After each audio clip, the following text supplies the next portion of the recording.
Und warum haben wir Holz verwendet hier? Et pourquoi est-ce qu'on a utilisé du bois ici pour ce projet? Die Gemeinde Ludesch ist eine sehr engagierte Gemeinde, was Nachhaltigkeit bedeutet. Sie hat dieses Engagement schon seit 15 Jahren. La commune de Ludesch est une commune très engagée dans une politique de développement soutenable. Elle poursuit cette politique depuis plus de 15 ans déjà. Und das ist ein ganz zentrales Thema. Wir brauchen diese Bauherren, die mit uns diese Wege gehen. Ohne Bauherren geht so etwas nicht. Et là aussi, c'est une thématique centrale. Nous avons besoin de maîtres d'ouvrage qui poursuivent, qui sont disposés à faire ce chemin avec nous. Sans les maîtres d'ouvrage, on ne peut pas réaliser de bâtiment. Und wir haben mit der Gemeinde einen Ziele vereinbart. Wir haben gesagt, wir wollen ökologische Ziele vereinbart, was die Herstellung des Baues anbetrifft, was den Betrieb des Baues anbetrifft, und wir haben eine bauökologische Bauteiloptimierung gemacht. Et on a convenu avec la commune des objectifs écologiques très précis. Premièrement, en ce qui concerne le chantier, la production des éléments. Was alles steht? Nein, die Herstellung. Aha. Herstellung ist die Baustelle. Herstellung eines Ah, die Herstellung, Produktion eines Herstellung eines donc la production des éléments. Et deuxièmement, en ce qui concerne, donc deuxième chapitre, la phase de vie du bâtiment qui devrait être optimisée. En troisième point, il y a une optimisation des éléments qui composent ce bâtiment d'un point de vue de qualité environnementale. Wir haben der Gemeinde versprochen, dass wir für die Herstellung dieses Baues, also für die Produktion dieses Baues, nur noch 25% der Energie benötigen wie ein herkömmlicher Bau. On a donc promis à la commune que pour la production des éléments, pour la production de son bâtiment, on aurait eu besoin seulement 25% de ce que normalement consomme la production d'un bâtiment conventionnel. Für die Gemeinde war klar, dass es ein Passivhaus wird, das war klar. Donc la commune entendait réaliser un bâtiment passif. Donc ça c'était Standard in Vorarlberg jetzt. Ça maintenant c'est un standard au Vorarlberg. Und wir haben der Gemeinde versprochen, dass wir ohne Erhöhung der Kosten ein sehr gesundes Gebäude bauen werden. Et on a promis à la commune également qu'on allait construire un bâtiment, concevoir un bâtiment sans élever les coûts, sans surcoût, un bâtiment sain pour ses habitants, pour ses occupants. Und diese Ziele zu erreichen, haben wir regionale Materialien verwendet. Et pour atteindre ces objectifs, on a utilisé des matériaux locaux. Holz aus dem heimischen Wald. Du bois provenant des forêts locales. Dämmstoffe aus nachwachsenden Rohstoffen. Des isolants provenant de sources renouvelables. Hier mit Schafwolle teilweise. Ici avec de la laine l'isolation avec la laine de mouton. Und auch die Fenster wurden sogar mit Schafwolle abgedichtet. Wir haben also ganz bewusst den Baustellenschaum vermieden. Et même, vous voyez, même les menuiseries ont été calfeutrées avec de la laine de mouton. On a sciemment renoncé aux mousses qui sont normalement utilisées à cet effet. Und ganz wichtig, wir haben versucht, auf PVC zu verzichten. Très important, on a aussi souhaité renoncer au PVC. Einzig diese Fugenbänder im Betonbau konnten noch nicht PVC-frei geliefert werden, aber auf unsere Anfrage hin ist es jetzt möglich, diese Materialien zu bekommen. Et les seuls éléments en PVC qui finalement ont été employés, c'est ce que vous voyez ici sur la photo, c'est donc des joints qui, pour la partie en béton armé, qui à l'époque n'existaient pas encore exempts de PVC, mais maintenant, comme on a insisté et comme on a fait cette demande, ces produits maintenant sans PVC. Also wir können etwas bewirken in der Produktion. Et ça veut dire qu'on peut créer de nouvelles évolutions dans la... Wir haben auf Lösungsmittel verzichtet, auf HFKWs verzichtet, das sind halogenierte Fluorkohlenwasserstoffe, und auf Formaldehyd verzichtet. On a aussi renoncé aux solvants, on a renoncé au CFC hydrocarboné, non, HCFC, et on a également renoncé à tout matériau contenant des formaldéhydes. Das klingt alles sehr einfach, aber es war sehr, sehr schwierig zu erreichen. Et ça a l'air tout simple, mais finalement c'était très difficile à obtenir. Vor allem die Kontrolle war das Problem. Et surtout, ce qui était le problème, c'était le contrôle. Mit diesen Maßnahmen haben wir es geschafft, und diese Zahlen sind wissenschaftlich nachgewiesen. Es gibt ein wissenschaftliches Projekt, das diese Zahlen nachweist. Das Treibhauspotenzial, das heißt die CO2-Belastung durch das Bauen dieses Gebäudes, um den Faktor 4 zu verringern. Et avec toutes ces mesures que je viens d'énumérer, on a réussi à réduire le potentiel de réchauffement climatique d'un facteur 4, donc 4 fois moins d'émissions de gaz à effet de serre que dans un bâtiment conventionnel. Wir haben ebenfalls das Versäuerungspotenzial, das heißt, jede Herstellung von Material produziert sauren Regen, unter Anführungszeichen, also wird SO2 emittiert, dieses Versäuerungspotenzial zu halbieren. On a également réussi, avec toutes ces mesures, de réduire le potentiel d'acidification, parce que dès que vous produisiez quelque chose, vous favorisez les pluies acides, donc l'émission de soufre, et on a réussi à diviser par 2 ce potentiel.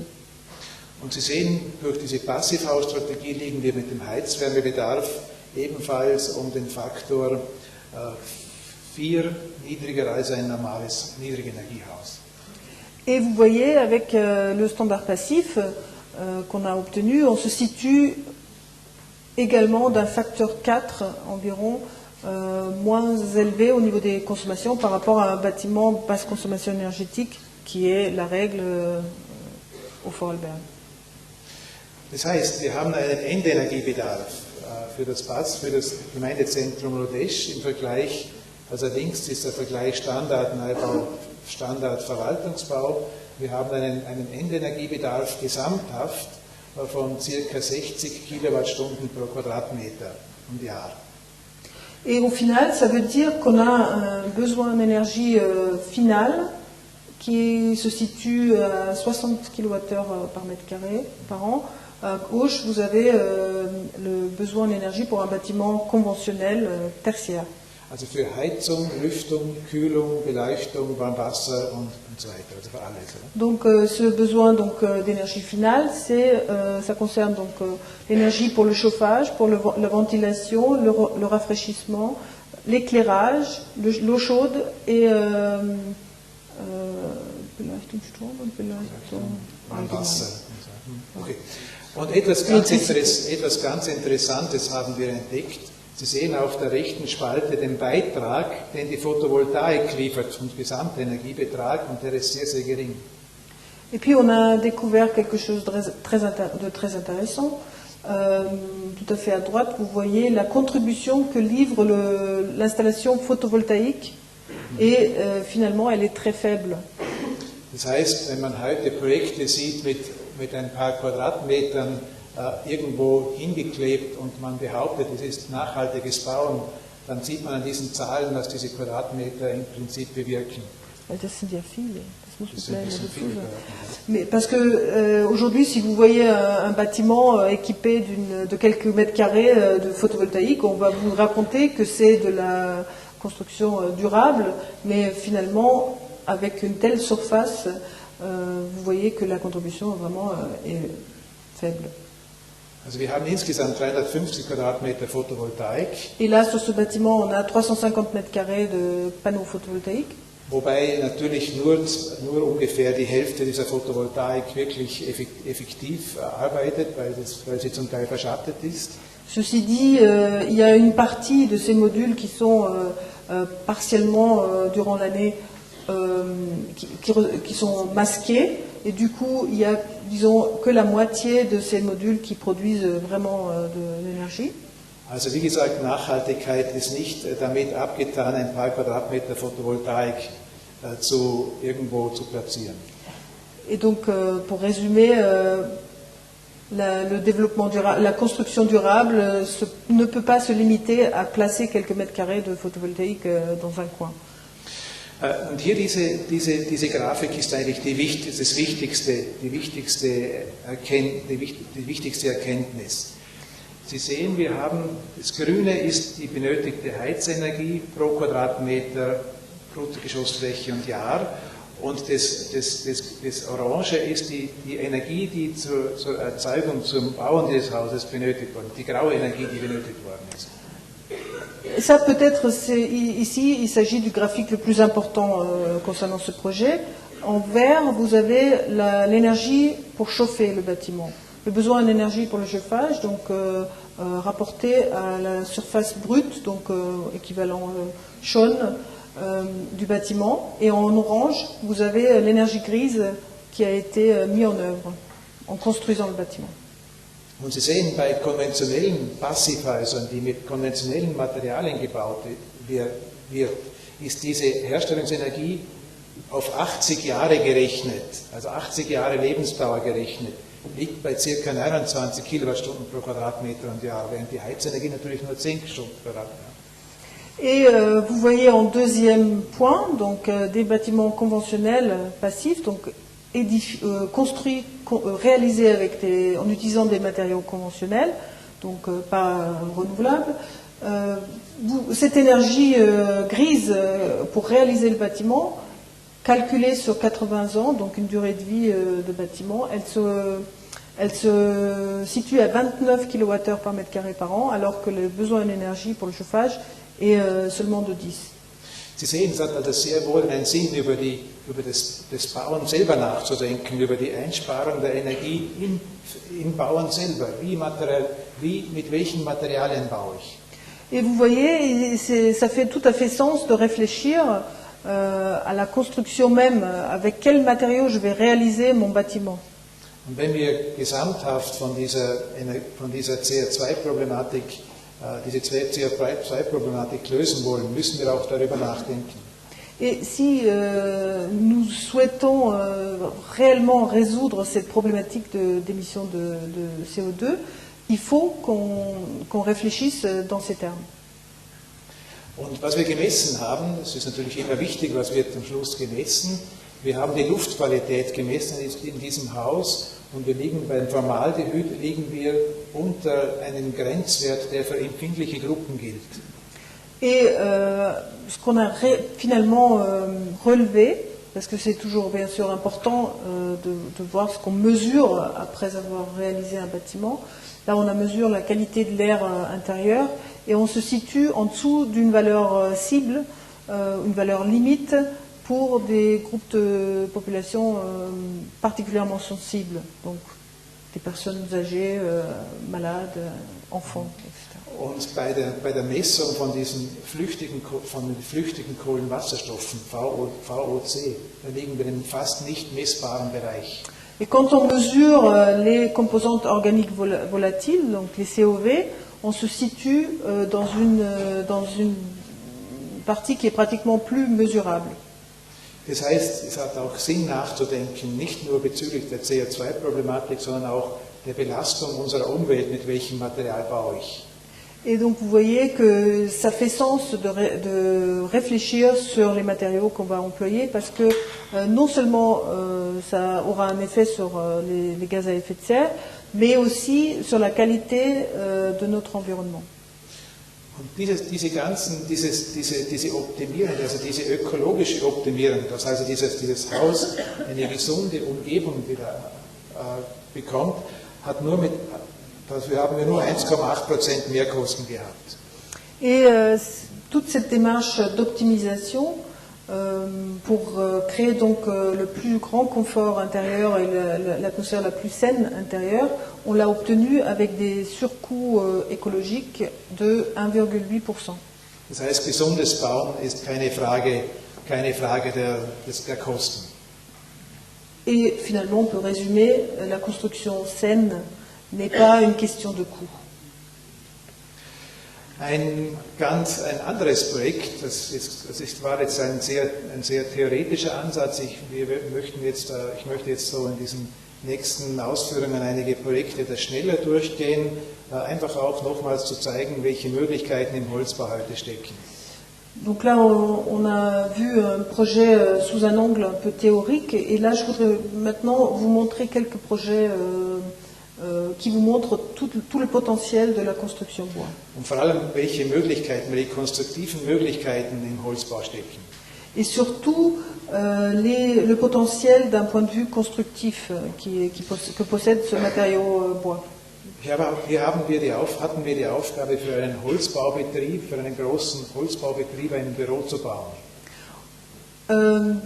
Dans ce projet, on avait eu la mission de concevoir pour une grande entreprise bois un bâtiment de bureau. Ein Atriumtyp. Donc il s'agit d'un type atrium. Ein schwebender Baukörper mit diesem Atrium, wie gesagt. Avec un corps de bâtiment flottant, caractérisé, donc, comme j'ai dit, par un atrium. Während dieses Kellergeschoss also massiv gebaut ist und die zwei Obergeschosse in Holzbauweise. Encore une fois, il y a un soubassement massif en béton armé et deux étages supérieurs en construction bois. Hier das Obergeschoss mit diesem Luftraum. Ici, l'étage supérieur avec le vide. Mit einer offenen Stiege, mit einem kleinen Lift eingebaut, einem Fluchttreppenhaus. Avec un escalier ouvert, un ascenseur et une cage d'escalier de secours. Und die konstruktive Idee dabei war eigentlich, das mit möglichst einfachen Materialien zu bauen, also nur mit Holz zu bauen und mit möglichst wenig Schichten. Et l'idée derrière, l'idée constructive, c'était d'utiliser bien sûr seulement un matériau, le bois, et de concevoir cette enveloppe avec le moins de couches possible. Also Sie wissen, dass der Holzbau das Problem hat, dass sehr, sehr viele Schichten gemacht werden. Also innen, dann Dampfsperre, Isolierung, äußere Winddichtung und. Also das ist eine sehr, sehr komplexe Geschichte zum Teil. Vous savez que la construction bois a cette problématique que souvent on conçoit des parois avec une multitude de couches. Donc il y a l'intérieur, après il y a le pare-vapeur, après l'isolant, et les couches se suivent.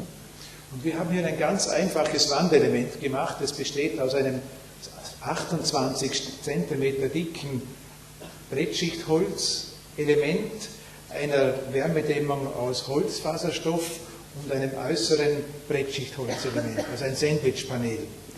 Et on a ici créé un panneau avec une approche un peu différente qui consiste premièrement dans un multipli de 28 cm d'épaisseur vers l'intérieur. Après, das andere war wie viel Zentimeter? 8 cm. 8. Et après, de l'isolant bois, de la laine de bois, 8 cm d'épaisseur. Et finalement, 6 cm de tripli à l'extérieur. Und mit diesen einfachen Elementen haben wir versucht, dieses Haus zu konstruieren. Et avec ces éléments très simples, on a essayé de réaliser tout le bâtiment. Und es ist ein ganz interessanter Rohbau entstanden, der so mit diesen sehr, sehr klaren, mit diesen sehr, sehr einfachen, aber sehr kräftigen Elementen. Et finalement, vous voyez, la structure de ce bâtiment est très simple, avec des éléments très robustes. Oft sind so Holzbaustellen, da sieht man diese vielen Schichten, da sieht man viele Folien, da sieht man viele Materialien. Und wir haben versucht, hier diese Materialien zu beschränken. Alors souvent sur les chantiers bois, on voit beaucoup de couches, beaucoup de choses qui se passent, beaucoup de films. Et ici, notre recherche, c'était donc de limiter au strict minimum les différents matériaux. Natürlich kann man so etwas machen, wenn diese Firma dieses Material selber produziert. Bien sûr, on peut faire ça si l'entreprise elle-même produit le matériau utilisé pour la construction. Natürlich wird hier sehr viel Leimholz verwendet. Ils utilisent beaucoup de matériaux lamellés-collés.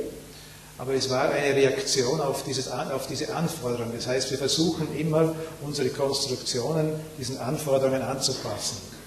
Mais c'était une réaction aux exigences. On essaie toujours de réagir aux exigences qui nous sont soumises. Das hier ist der Lift, der ist ebenfalls in Holz gebaut. Là, c'est l'ascenseur et il est également construit en bois.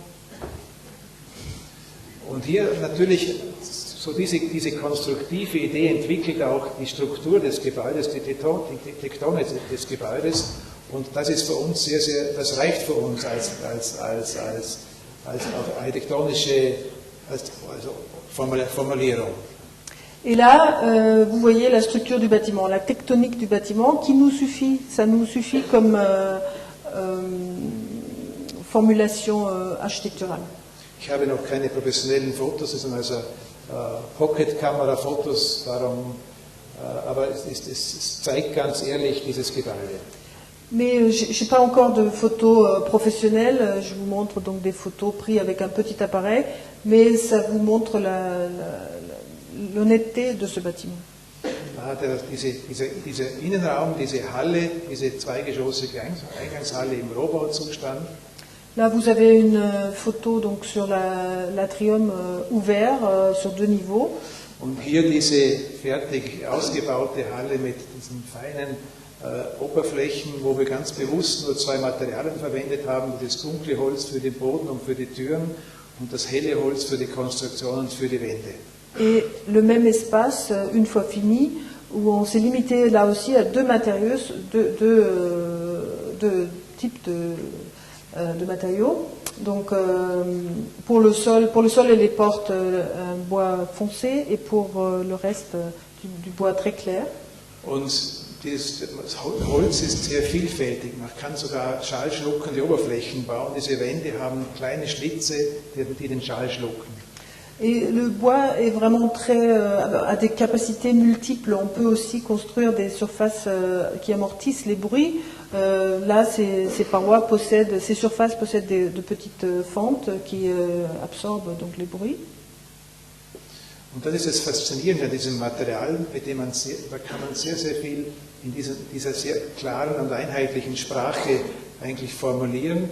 Und ich bin der Meinung, dass die Lebendigkeit eines Hauses durch die Bewohner und durch die Einrichtung hineinkommt. Et c'est la fascination de ce matériau. On peut créer beaucoup de choses avec un langage très clair et simple. Et je soutiens que la vie dans un bâtiment, elle est amenée par ses occupants. Deswegen mögen wir auch sehr, sehr gerne diese reduktionistische Haltung, die aber, glaube ich, schon etwas unterschiedlich ist wie bei den Schweizer Kollegen, die natürlich das noch viel mehr auf die Spitze treiben wie wir. Et c'est pour ça qu'on aime bien cette attitude qu'on cultive cette attitude très épurée et dépouillée, même si on peut dire qu'on est on y va moins loin que nos collègues suisses qui carrément le portent à un niveau encore supérieur. Ein Detail am Rande, an der Decke sehen Sie das sind so weiße Folien, die mikroperforiert sind, die schallschluckend sind und die auch das Licht, das dahinter sich befindet, verteilt. Peut-être un petit détail, sur les plafonds, vous voyez des éléments clairs qui sont des fils, des tissus, Microperforation. Des tissus micro-perforés qui absorbent le son, qui sont là pour des raisons acoustiques, mais qui diffusent aussi la lumière. naturelle. Die nächsten Projekte setzen sich etwas auseinander mit diesem Thema des Bauens in der Landschaft. Les projets qui vont suivre essayent de trouver une réponse à la question construire dans le paysage. Ich zeige zwei Beispiele, die auf ganz speziellen Orten gebaut sind. Je vais montrer deux exemples qui ont été réalisés à deux lieux, deux endroits très particuliers. Und die versuchen auch diese grundsätzliche Haltung, die wir historisch bei uns vorfinden, neu zu interpretieren. Et qui essayent de réinterpréter cette attitude historique qu'on a de construire dans notre région. Ein kleines Haus, ein kleines halb landwirtschaftliches Gebäude, das aber auch zu Ferienzwecken verwendet werden kann.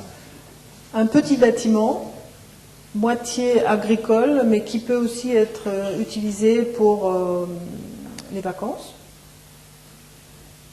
Ein sehr einfaches Schema, ein kleiner Wohnraum, eine kleine Küche, ein Eingangsbereich, eine Nasszelle, ein Stall. Il s'agit d'un schéma très simple, une petite cuisine, une petite chambre, une petite cellule humide et une petite étable.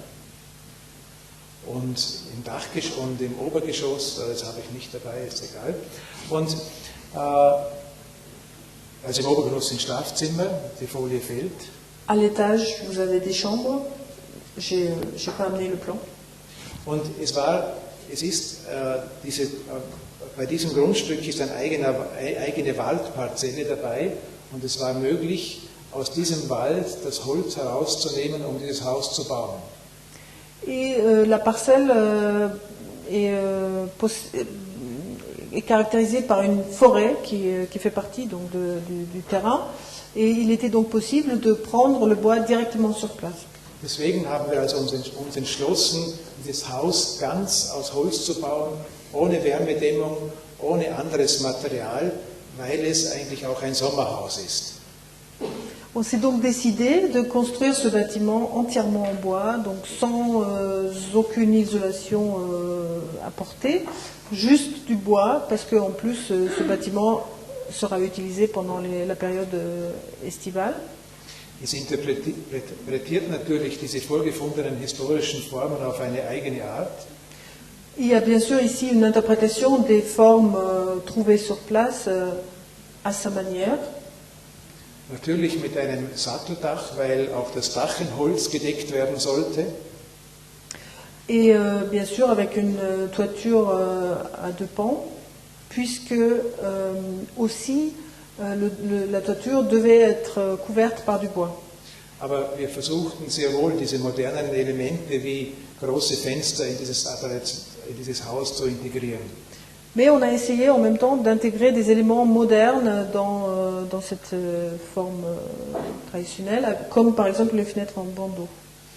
Und hier im Schnitt sehen Sie ganz deutlich, dass einfach nur ein einziges Material verbaut worden ist. Es ist jetzt relativ schwierig zu erklären, aber es ist eine sehr komplexe Technologie dahinter, um es möglich zu machen, diese großen Fenster mit dieser Konstruktionsmethode zu bekommen. Et là, vous voyez sur cette coupe que vraiment il y a juste un seul matériau.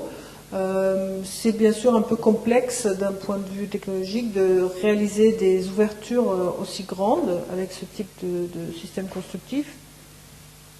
Und im Rohbau sieht man dann dieses Thema eigentlich, diese sogenannte Blockbaumethode, die im oberen Geschoss konventionell gemacht ist, aber im Erdgeschoss aufgrund der Setzungsproblematik, also das auch als senkrechte Konstruktion entwickelt ist. Et sur le chantier, sur cette photo de chantier, vous voyez très clairement cette façon de construction massive qui, à l'étage supérieur, est réalisée de façon conventionnelle, mais au rez-de-chaussée, pour des raisons de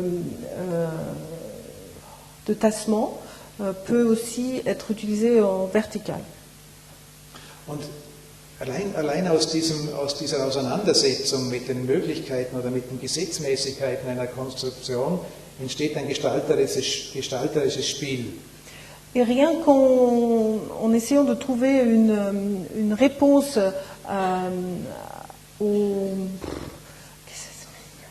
Gesetzmäßigkeiten der Konstruktion. Aux exigences de la construction, rien qu'en essayant donc de trouver une solution, une réponse, on arrive à trouver, on arrive à la conception de ce bâtiment. C'est pas top. Eigentlich eine sehr, sehr konventionelle Form, die aber überraschende Details hat. Et il s'agit ici d'une forme tout à fait, on pourrait dire conventionnelle, mais qui offre des parties tout à fait surprenantes, des détails. Das ist eigentlich vom Blick her, also vom ersten Blick her, ist es hat es große Ähnlichkeit und Verwandtschaft mit dem traditionellen Bauernhaus, aber im Detail ist es eigentlich ganz anders entwickelt. À première vue, ça a beaucoup de relations avec la ferme traditionnelle, mais si on regarde mieux, il est assez différent d'un point de vue de détail. Und das Satteldach haben wir natürlich auch darum gemacht, wie gesagt, um ein Holzdach zu bauen. Et la toiture de pan, on a réalisé, comme j'ai dit, pour pouvoir le couvrir avec du bois, comme on le faisait traditionnellement, avec des Schindel, donc des tabaillons. Das ist ein ganz zentrales Element des Hauses, des traditionellen Hauses im Bregenzer Wald, diese Veranda im Eingangsbereich. Donc là, vous avez un élément tout à fait traditionnel de nos fermes dans le Bregenzer Wald. Cette partie couverte mais ouverte vers l'extérieur, cette Véranda ouverte vers l'extérieur. Wir haben dieses Element natürlich versucht, in dieses neue Haus umzusetzen, weil es einfach ein sehr, sehr wichtiges und sehr, sehr schönes Element eigentlich ist. Et on a essayé d'intégrer cet élément dans notre bâtiment, puisque c'est un élément très important et très beau. Und auch diese ganzen Innenräume sind ganz konsequent mit diesem Material aus dem Nachbarwald gebaut und auch konstruiert. Tous les intérieurs ont été réalisés avec le bois qui venait donc directement, qui était présent directement sur place. Und es ist alles ablesbar. Die Wand ist gleichzeitig Konstruktion, die Wand ist gleichzeitig Wetterschutz und die Wand ist gleichzeitig Wärme, also Isolation. Et on peut tout lire dans ce bâtiment. La paroi, elle est en même temps protection des intempéries, elle est en même temps isolation et elle est bien sûr aussi la construction. Also ich bin der Meinung, dass wie gesagt, dieser Bau, glaube ich, sehr, sehr klar, dass man, wie gesagt, bis ins letzte Detail nachdenken muss, wenn man baut. Et je pense que cet exemple de ce projet le montre très bien. Il faut vraiment, quand on construit, réfléchir jusqu'au dernier détail. So, ein anderer Bauplatz, der viel höher oben liegt, also dieser Bauplatz war auf 1000 Meter Höhe und dieser Bauplatz, wo wir das neue Projekt gemacht haben, liegt auf 2300 Meter Höhe.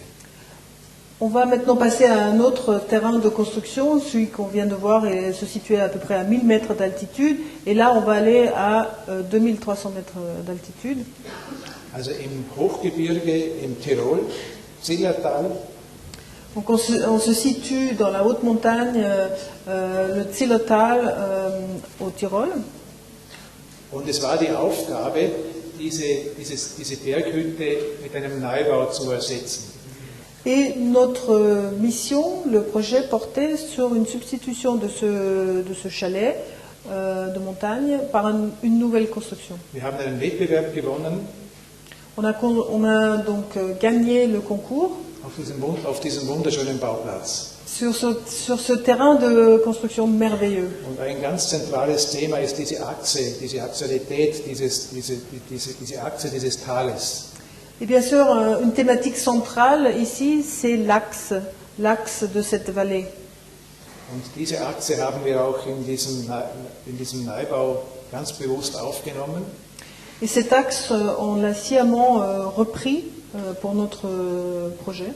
Das Gelbe ist das alte Haus und das Graue ist also das neue Haus.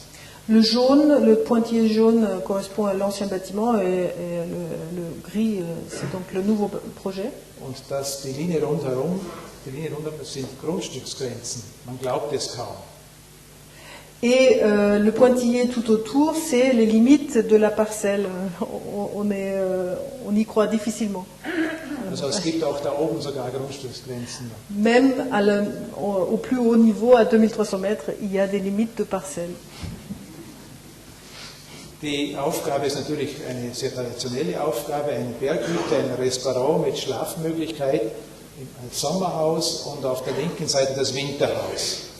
Et la mission ici, le projet porte bien sûr sur une tâche relativement traditionnelle, donc un gîte, un chalet, refuge, un refuge de montagne avec une partie de séjour et une partie concernant les chambres.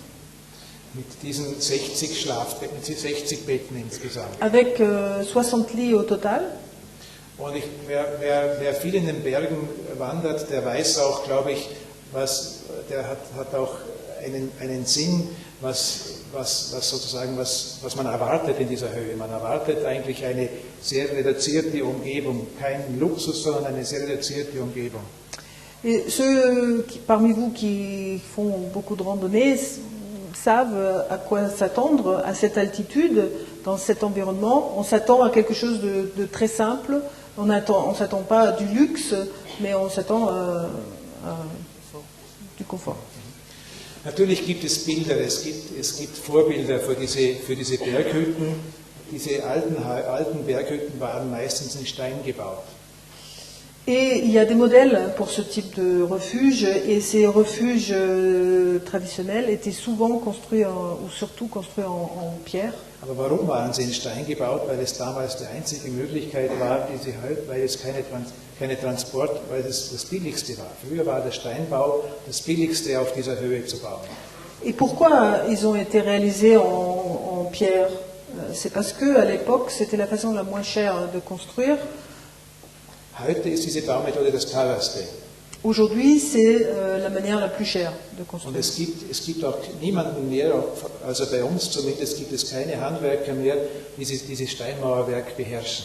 Et il n'y a plus personne, en tout cas chez nous, il n'y a plus personne qui est capable d'exécuter un tel système constructif. Ein anderes Vorbild, das 2 Jahre vorher in Österreich gebaut war, das Schistelhaus. Un autre modèle pour nous, un bâtiment réalisé 2 à 3 ans avant le nôtre, c'est le Schistelhaus, la maison Schistel. Es wurde hier versucht, auf 2300 Meter Höhe ein Passivhaus zu bauen. Qui essayait, ici dans ce projet, on avait essayé de construire un bâtiment passif à 2300 mètres d'altitude. Und als ich dieses Bild gesehen habe, habe ich gesagt, das mache ich sicher nicht ganz anders. Et quand j'ai vu cette image, je me suis dit, je ne vais surtout pas faire comme ça, je vais faire différemment. Also wenn man in diesen Höhen unterwegs ist, ich glaube nicht, dass man erwartet, in eine Hightech-Umgebung sich zurückzuziehen. Parce que quand vous vous promenez à ces altitudes, vous n'avez surtout pas envie de vous retrouver dans une ambiance high-tech. Und wir haben daher eine total andere Strategie gemacht, und zwar Reduktion. Ich habe ein Wort geprägt, Innovation durch Reduktion. Et notre stratégie était donc complètement différente. On a poursuivi la stratégie de la réduction. D'ailleurs, j'ai dit innovation par la réduction. Ein ganz einfaches, nur aus Holz gebautes Gebäude. Un bâtiment extrêmement simple, construit uniquement en bois. keine Wärmedämmung, weil es ist ein Sommerhaus. Là aussi, pas d'isolation puisqu'il s'agit d'un bâtiment utilisé pendant l'été. Auch im Sommer muss man in dieser Höhe heizen und beheizt ist es aus der Abwärme der Abwasserreinigungsanlage. En été aussi, il faut chauffer un bâtiment à cette altitude et il est chauffé en utilisant la chaleur dérivant de l'installation de nettoyage des eaux usées. Und da haben wir so viel Energie, dass es sinnlos gewesen wäre, dieses Haus zu dämmen. Et ça nous produit tellement d'énergie qu'on n'a pas besoin, que ça n'aurait eu aucun sens d'isoler le bâtiment. Also wie gesagt, die tragende Außenwand ist wie beim vorigen Haus tragend, wärmedämmend, schützend, ebenfalls das Dach, also wie gesagt, Versuch einfach zu reduzieren. Et là encore, comme pour le projet précédent, la paroi extérieure, elle est c'est du bois massif. Il protège, il remplit ses fonctions constructives et en même temps c'est de l'isolation. Es war uns wichtig, dass diese Materialien sehr, sehr direkt diesen Wanderer empfangen. Et puis c'était important pour nous que ces matériaux accueillent le plus directement possible le randonneur. Natürlich, der Transport ist das Problem. Bien sûr, le transport, c'est le problème dans ces cas-là. Und es gibt in diese Höhen, es gibt keinen Weg. Man konnte also nur mit dem Hubschrauber dieses Haus bauen. Et puis, il n'y a pas de sentier pour pouvoir transporter les éléments, donc on pouvait transporter uniquement par hélicoptère les différents éléments. Da stellt sich natürlich schon grundsätzlich die Frage, ob solche Bauaufgaben sinnvoll sind. Et bien sûr, à ce moment-là, on se pose la question, est-ce que ça a un sens, ce type de mission? Aber ich glaube, das würde heute den Rahmen sprengen, dieses Thema wirklich ganz eingehend zu diskutieren. Mais je pense que ça dépasse le cadre de notre manifestation aujourd'hui, de discuter à fond cette question. Wir haben zumindest versucht, ein möglichst leichtes Haus zu machen, um den Transport zu minimieren. Et donc on a essayé de créer un bâtiment le plus léger possible pour minimiser bien sûr le coût du transport. Und die Bauweise ist ganz ähnlich wie bei diesem Wohnbauprojekt in Wien mit Brettsperrholz. Et le système constructif ressemble à celui de Vienne. On a construit par KLH. Und hier sehen Sie ein Foto, das ich dem Arbeitsschutz in Österreich nicht zeigen darf. Die Männer mit Helm und Schuhen und Schutzanzügen. Là, vous voyez une photo que je ne peux pas montrer à l'inspection du travail au Vorarlberg. Vous voyez les ouvriers avec leur casque et leur protection. Aber Sie sehen an diesen Fotos, glaube ich, auch schon, was mit diesem Thema Innovation durch Reduktion gemeint ist. Et donc, je pense que vous voyez sur ces photos ce à quoi je pense quand je dis innovation par la réduction. Wir haben auch versucht, mit diesen Brettsperrholzelementen eine sinnvolle Konstruktion zu finden. Oft sieht man so Bilder, wo aus diesem Brettsperrholztafeln große Fenster ausgesägt werden. On a aussi essayé de trouver, avec ces éléments de KLH, des formes qui font sens. Souvent, on voit ces grands éléments en bois massif, en KLH, où il y a d'énormes ouvertures qui ont été sciées. Und das ist Abfall. Dieses Fenster muss ich wegschmeißen. Et cette partie-là, ça se jette après. Cette partie-là, c'est du déchet. Deswegen haben wir versucht, diese Elemente so zu verwenden, dass sie immer rechteckige Elemente verwendet werden und verbunden mit diesen Trägern. Et c'est pour ça qu'on a essayé ici de ne pas créer des déchets, mais d'utiliser ces éléments de façon verticale et de les relier entre eux par des listes. Man sieht es auch an der Fassadenstruktur, das sind immer wieder rechteckige Elemente, die also kaum einen Verschnitt haben. Et on le voit ici sur cette façade aussi, il y a vraiment une répétition d'éléments rectangulaires avec le moins de coupes coupes possibles. Das Winterhaus ist ganz anders gebaut. La maison de l'hiver, elle est conçue tout à fait différemment. Da haben wir eine gut wärmegedämmte, leichte Konstruktion gemacht. Là, on a fait une construction bien isolée, Weil natürlich mit einer Leichtkonstruktion, avec une construction légère, donc en bois, weil dieses Haus sehr schnell aufgeheizt werden muss im Winter. parce que ce deuxième bâtiment doit pouvoir être chauffé très vite en hiver. Und natürlich, weil es auch die Wärme sehr, sehr gut speichern, also sehr, sehr gut behalten muss. Et puis parce qu'il doit pouvoir garder cette chaleur très bien. Also einen richtigen Winterpullover. Donc un vrai pullover d'hiver. Und ebenfalls mit der Montage, mit diesem modernen Lastesel der Gegenwart. Et toujours montage avec cette âne moderne qui est l'hélicoptère. Es sind auch zwei Themen. Wir haben also dieses Winterhaus ganz anders, auch im Außenbereich ganz anders gezeigt, mit dieser senkrechten Holzverschalung im Gegensatz zur Verschinderung vom Haupthaus. Et à l'extérieur aussi, ces deux bâtiments, le bâtiment été et le bâtiment hiver, sont tout à fait différents dans leur apparence, avec des écailles, donc des tabaillons pour la partie été, et un bardage bois vertical pour le bâtiment hiver. Und das Haus sprengt eigentlich zwei grundsätzliche Dinge. Es kragt einfach über diese Steinmauer raus. Et le bâtiment, en fait, dépasse quelques aspects fondamentaux. Il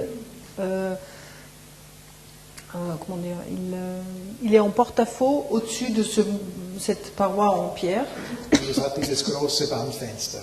Et il possède une grande fenêtre à bandeau. Das sind diese zwei überraschenden Momente, die, glaube ich, dieses Haus auch interessant machen. Il s'agit ici donc des deux éléments un peu surprenants qui rendent intéressant le bâtiment. Und das reicht. Et ça suffit. Scusi la strie. Je m'excuse. Wir haben das Haus mit dieser großen Steinmauer. Je vais tousser si je ne bois pas. Voilà, ici le bâtiment avec son grand socle en pierre. Und das größte Problem beim Bauherrn war dieses große Wandfenster.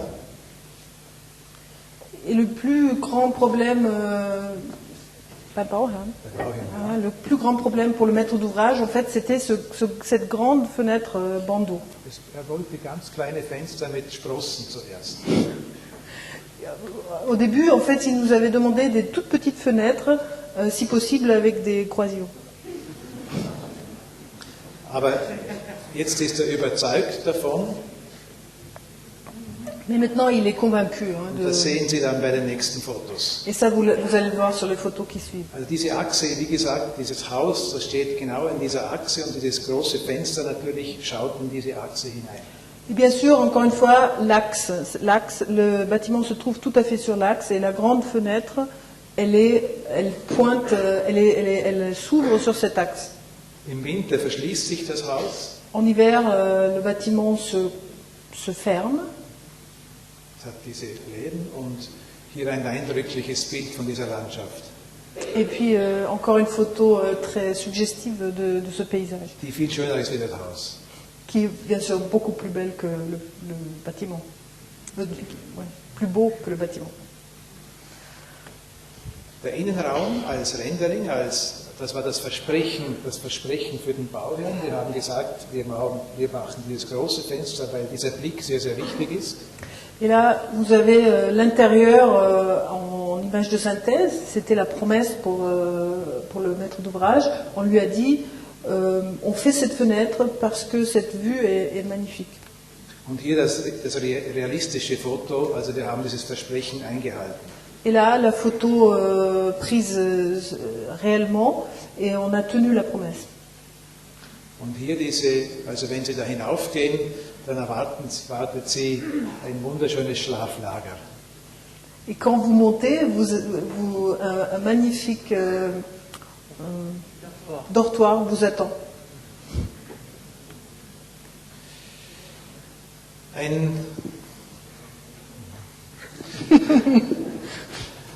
Müde? Vous êtes fatigué? Okay. Ein anderes Projekt noch. Es geht jetzt beim nächsten Thema geht es nicht bauen für Menschen, sondern bauen für Tiere. Alors le prochain projet, il ne s'agit pas de construire pour des hommes, mais il faut construire pour des animaux. Ich hatte die Aufgabe, in diesem kleinen Kloster eine Reithalle zu bauen. On m'a donné la mission de construire pour ce monastère tout petit un manège. Natürlich ist man als Architekt aufgeregt, wenn man so eine Aufgabe bekommt und herausgefordert. Bien sûr, en tant qu'architecte, on est excité quand on reçoit une telle mission et excité et nerveux. Solche Situationen sind sehr inspirierend, aber auch sehr, man muss da sehr vorsichtig entwerfen. Des situations comme celle-ci donnent beaucoup d'inspiration, mais il faut être très prudent dans la conception. Die Idee war, diese kleine Reithalle so hinzusetzen, so zu platzieren, dass es möglichst wenig Sicht nimmt vom alten Kloster. L'idée derrière était d'implanter ce manège d'une manière qu'elle impacte le moins possible sur la vue du monastère existant. Natürlich gibt es Vorbilder für Reithallen. Bien sûr, il y a des modèles pour construire des manèges. Auch mein Klient hatte dieses Vorbild. Et mon client, il avait ce type de modèle. Aber die Landschaft und die Situation hat ein ganz anderes Gebäude erfordert. Mais le paysage et la situation que j'ai trouvé m'ont demandé un bâtiment tout à fait différent. Durch diesen Geländesprung war eigentlich die Lösung als Pultdach naheliegend. Et puisqu'il y avait ce type de situation en terrasse, une toiture à un pan semblait logique. Der Grundriss eine Reithalle mit 15 mal 30 Meter. Donc là, le plan de ce manège avec des dimensions de 15 par 30 mètres. Und ein Pferdestall. Et puis une étable pour les chevaux. Die Konstruktion, die ich gemeinsam mit dem Ingenieur Konrad Merz entwickelt habe, la construction que j'ai développée avec l'ingénieur Konrad Merz ist eine sogenannte unterspannte Konstruktion, ein unterspannter Träger. Est une poutre sous-tendue. Der die Spezialität hat, dass nur jeder zweite Träger unterspannt ist und die Nebenträger mit diesen Streben nach oben gehalten werden. Qui a la particularité que seulement une poutre sur deux est sous-tendue et les poutres secondaires sont tenues par Streben, das da. Par des tirants. Aha. Das gibt eine ganz interessante Konstruktion. Et ça donne finalement une construction assez intéressante. Und also mit einem einfachen Konstruktionsprinzip. Avec un principe constructif très simple. Die zweite Entscheidung war, dass wir versucht haben, diese Konstruktion komplett sichtbar zu lassen. Et deuxième décision, on a décidé de laisser totalement apparente la construction. Und da gibt es im Holz wunderbare Details. Man kann in eine tragende Holzstütze direkt mit Glas, kann eine tragende Holzstütze direkt verglasen. Et là, le bois offre des solutions merveilleuses parce qu'on peut directement vitrer un poteau en bois. Das Glas wird nur gehalten. On peut rentrer avec le vitrage directement dans le poteau. Das Glas wird nur gehalten durch dieses Brett, das auswechselbar ist. Et les vitres, finalement, sont tenues simplement par la planche qui est devant et qui peut être déposée. Und so entsteht eine ganz direkte Konstruktion und diese Konstruktionen sind ja fast etwas vom Schönsten im Holzbau. Nur werden sie sehr oft verkleidet. Et c'est comme ça qu'on a du coup une construction très simple, mais c'est ça la beauté de la construction bois, mais souvent, malheureusement, ces constructions après sont revêtues et cachées. Das ist so, glaube ich, etwas, was einzigartig ist bei diesem Material, dass man, wenn man die Möglichkeit hat, wirklich Konstruktion und Gestalt eine Einheit bieten können. Et je pense que ça, c'est vraiment une caractéristique unique qu'a ce matériau. C'est qu'on peut, que l'aspect constructif et l'écriture architecturale forment un ensemble, vont ensemble.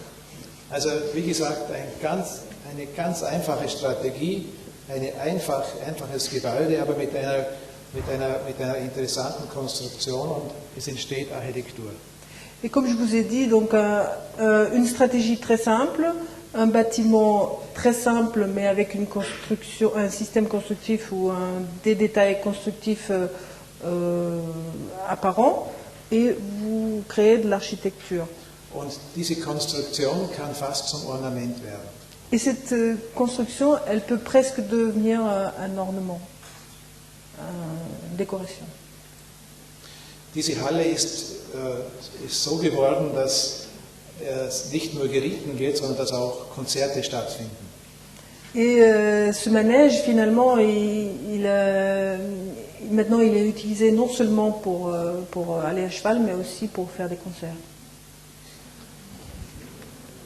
Und hier die Strategie, die wir verfolgt haben, der Versuch, ganz sensibel an diesen Ort dieses neue Volumen hin zu platzieren.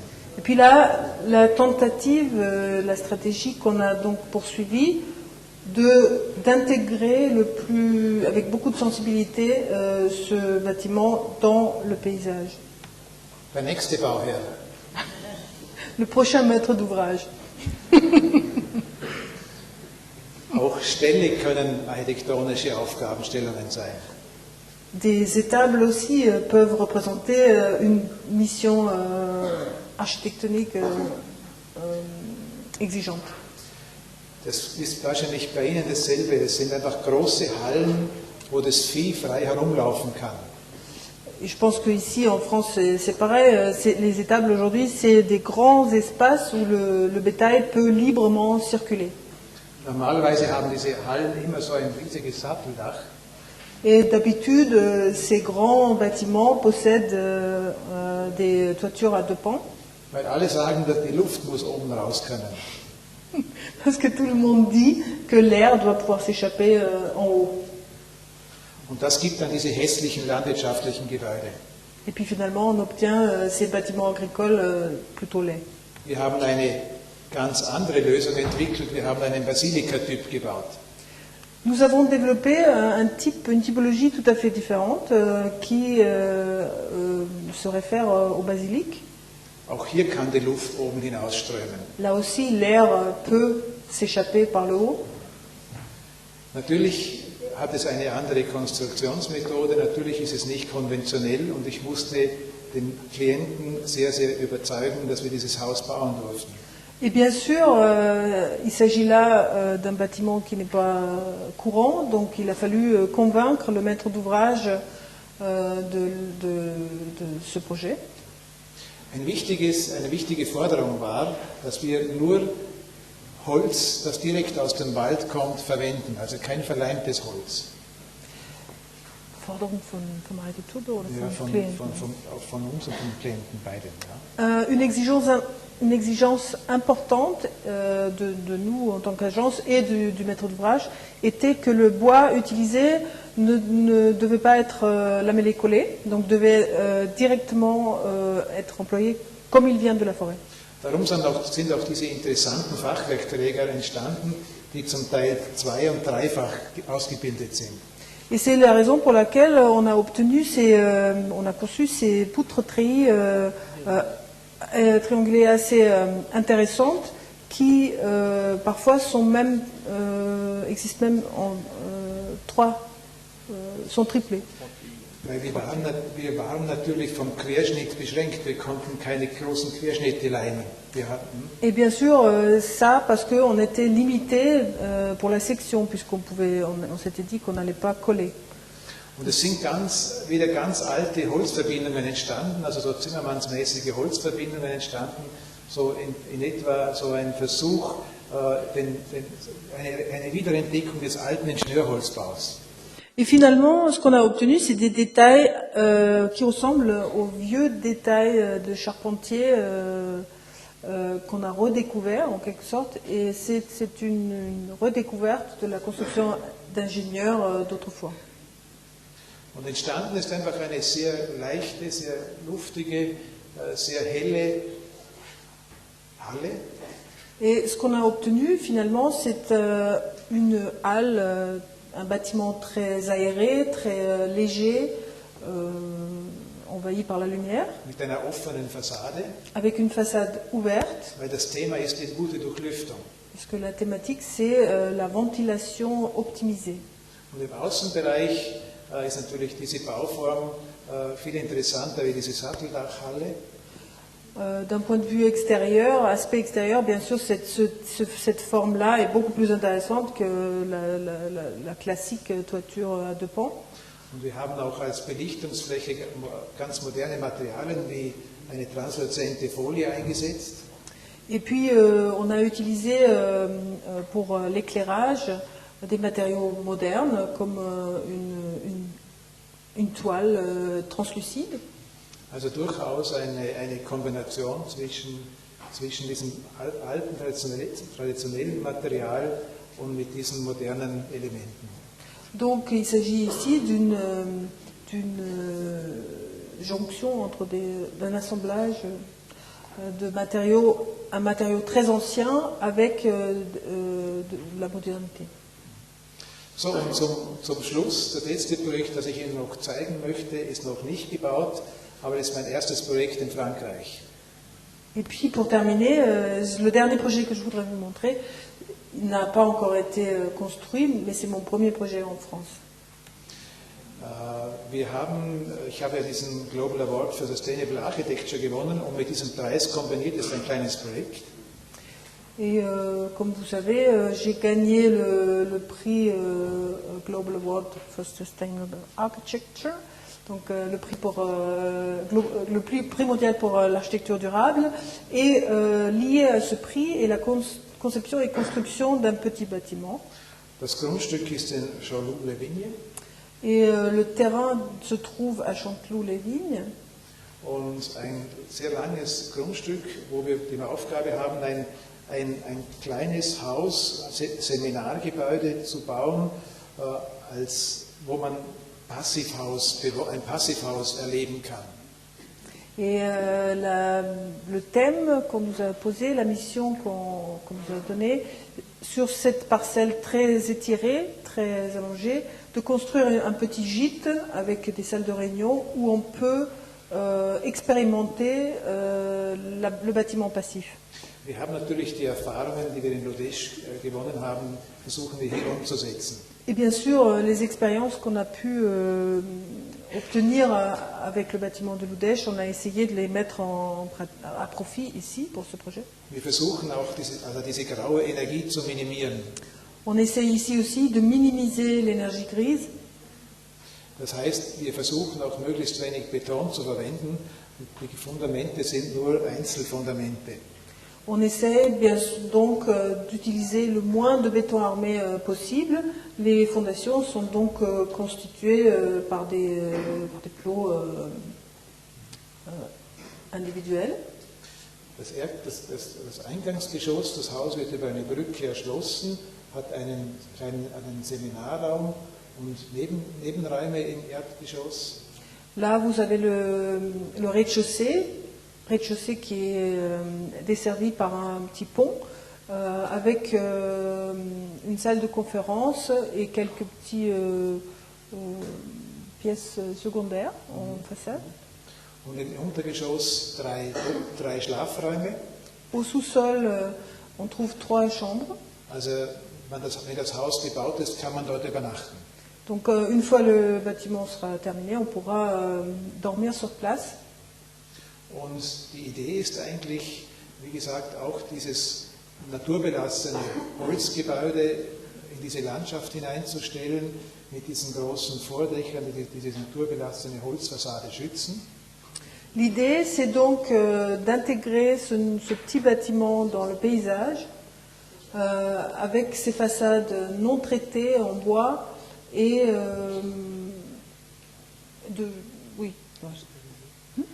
les façades, oui, de végétaliser les façades. Und begleitend dazu eine Bepflanzung dieser seitlichen Wände mit wildem Wein. Donc en fait cette végétalisation se réalise par de la vigne sauvage. Das sollte diese Erinnerung an diesen alten Weinberg darstellen. Qui est un petit peu le rappel ou le souvenir de ce vieux vignoble sur lequel s'implante ce bâtiment. Ja, das ist nicht mehr ganz der neueste Stand, also es ist aber so, diese Stützen sind im neuen Projekt nicht sichtbar, auch dieser Balkon fällt weg im überarbeiteten Projekt. Donc là on a un état un peu ancien parce que maintenant les porteurs, les poteaux ne sont plus visibles dans le nouveau projet et on n'a plus non plus le balcon. Aber ich habe die Erfahrung gemacht, dass es in Frankreich oft sehr lange dauert, bis man ein Projekt umsetzen kann. Mais j'ai fait l'expérience qu'en France, ça peut parfois durer longtemps avant qu'on puisse réaliser un bâtiment. Also wir haben vor ungefähr 1,5 Jahren begonnen zu planen. Donc on a commencé avec la conception il y a à peu près 1 an et demi. Und vielleicht wird es im Sommer gebaut. Et peut-être il va être construit cet été. Die Haustechnik ist natürlich Passivhaus mit kontrollierter Bedentlüftung. Et là, bien sûr, les installations correspondent au standard passif avec une ventilation double flux. Und die Heizung ist ein kleiner Pelletofen. Et le chauffage est représenté par un petit poêle à granulés. Und wir glauben, dass wir ungefähr mit so circa, wir werden mit sehr, sehr wenig Pellets auskommen. Ich glaube, ungefähr 1 Kubikmeter Pellets werden wir im Jahr verbrauchen. Et je pense qu'on va pouvoir fonctionner avec très peu de granulés. 1 mètre cube par an devrait être suffisant. Ja, das ist das Ende des Vortrags.